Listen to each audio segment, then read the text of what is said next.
Si Daddy, sangkot sa gulo. Teka, linawin muna natin yung issue na yan, ha? May mga nagpapadala sa akin ng mga photos, mga video clips. Nandun daw yung asawa ko nung nagkaroon ng komosyon sa may Vicas, Caloocan. Lilinawin natin kung ba't siya nandun. So, story time, meron isang delivery rider na dumaan dyan sa may Vicas, Caloocan. Napakaraming traffic enforcer dyan kasi nga busy yung street.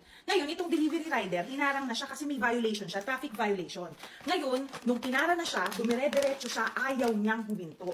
Ngayon, pinara siya ulit, no? Eto na, dun na siya nagalit. So, hinamon na niya ng suntukan, yung mga traffic enforcer, nagwala na siya doon. In short, nagkaroon na ng komosyon. So, dahil nga ayaw magpahuli nitong delivery rider, aambahan na niya, no, yung traffic enforcer. Naalala ngayon yung mga ibang enforcer, bakit gano'n? Parang sasaktan na yung kasamahan natin. So, lumapit na sila. Nataon naman na papasok sa trabaho yung asawa ko, no? Hindi siya nakadistino dito sa Caloocan City. Pero, kahit na hindi ka sa Caloocan nakadistino, may sinumpaang kayong tungkulin, ganyan, kailangan yung tumulong kapag gano'n na nakikita nyo na pwedeng may mapahamak na mamamayan, na kailangan ng tulong nyo. Kaya kahit na nilalagnat si Daddy mula